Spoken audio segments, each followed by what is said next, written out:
नमस्कार, सोशल संवाद में स्वागत है। और आज का जो मुद्दा है, आज हम प्रवासी मजदूरों को लेकर बात करेंगे।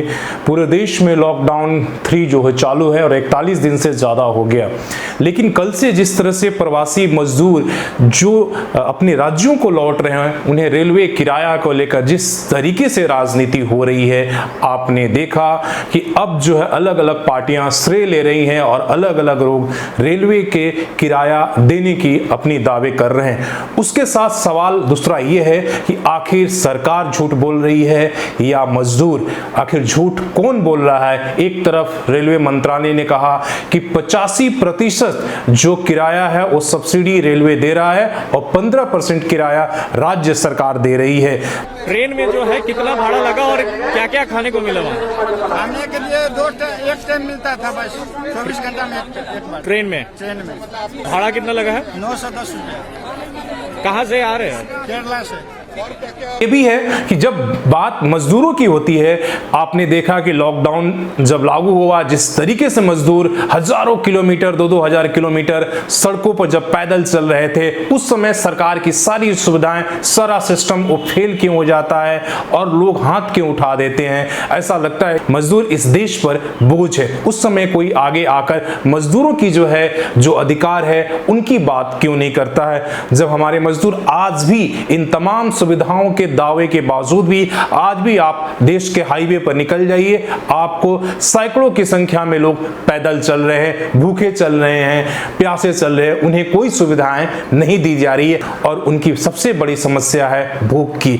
और हम सभी को पता है कि इस पलायन की वजह से, सरकार की व्यवस्था फेल हो जाने की वजह से कितने पैदल चल रहे मजदूरों की जो है वो मौत हो गई। लेकिन इसके बाद भी हमारी सरकारें जो है, वो राज्य सरकारें हों या केंद्र सरकार, मजदूरों की समुचित व्यवस्था जो है मुहैया नहीं करा पाई। लेकिन एक बार जब ये मौका आया है, जब अभी दावे किए जा रहे हैं कि अलग अलग राज्यों में जो फंसे हुए मजदूर हैं, करीब 40 लाख के आसपास में हमारे देश में मजदूर जो फंसे हुए हैं, उनको अपने राज्यों में लिया जाएगा। और पहले तो राज्य सरकारों ने केंद्र सरकार के सामने परमिशन का ये रखा। जब परमिशन मिल गया तो उन्होंने, कई राज्यों ने हाथ उठा दिया कि हमारे पास इतनी सुविधाएं नहीं हैं, इसलिए केंद्र जो है रेलवे का व्यवस्था करे, रेल की व्यवस्था करे ताकि हम अपने मजदूरों को लेकर आए। लेकिन जब रेलवे का संचालन शुरू हुआ है तो अब किराया को लेकर राजनीति गर्मा गई है।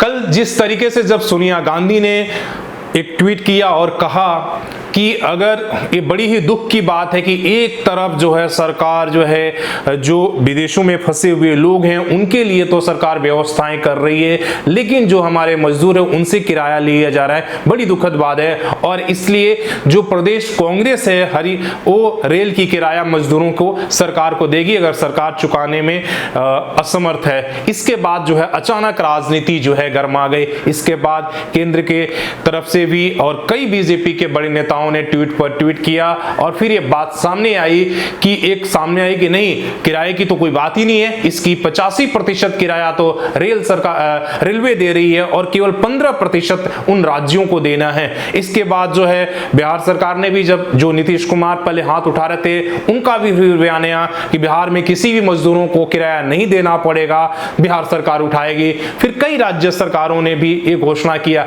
लेकिन सच्चाई क्या है, इसको जानिए। फिर एक और भी ये केंद्र सरकार की तरफ से आया कि किसी भी स्टेशन पर ट्रेन टिकट बेची ही नहीं जा रही है, तो फिर टिकट लेने का कहां से सवाल है, मजदूरों से पैसा लेने का कहां सवाल है? लेकिन आखिर झूठ कौन बोल रहा है? लेकिन जो मजदूर कल भी आए हैं, आपने वो वीडियो देखा है, आज के अखबारों में देखा है कि उन्होंने बाकायदा टिकट खरीदा है, उनसे पैसा लिया गया है। हालांकि टिकट काउंटर से नहीं, बल्कि जो वहां का स्टेट गवर्नमेंट है, लोकल अथॉरिटी है, उन्होंने जो है टिकट जाकर मजदूरों को पहुंचाया और उसके बदले उनसे पैसा लिया गया है। तो इसमें झूठ कौन बोल रहा है? आखिर राजनीति, कई सरकारें और इसके बाद कई पार्टियों ने भी ये घोषणा किया कि अगर सरकार पैसे नहीं दे रही, कांग्रेस ने कहा, बिहार में तेजस्वी यादव ने कहा, कई लोगों ने कहा और इस पर एक तरह से ट्विटर पर घमासान मच गया।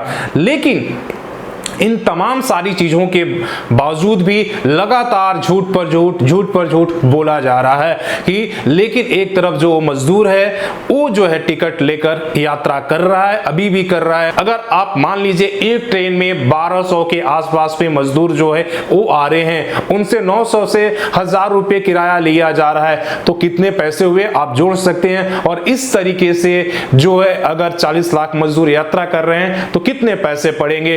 अगर उस हिसाब से भी हम बात करें तो कोई खास पैसे नहीं पड़ेंगे।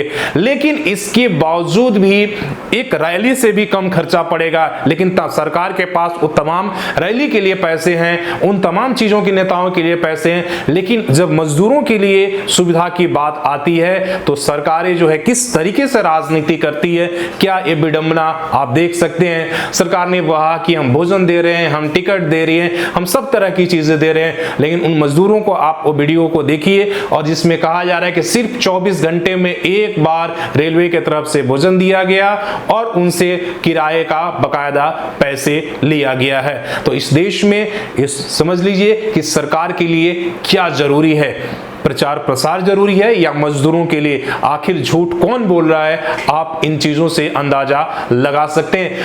आपको भी इन बारे में जो भी कहना है आप हमें कमेंट करके जरूर बताएं।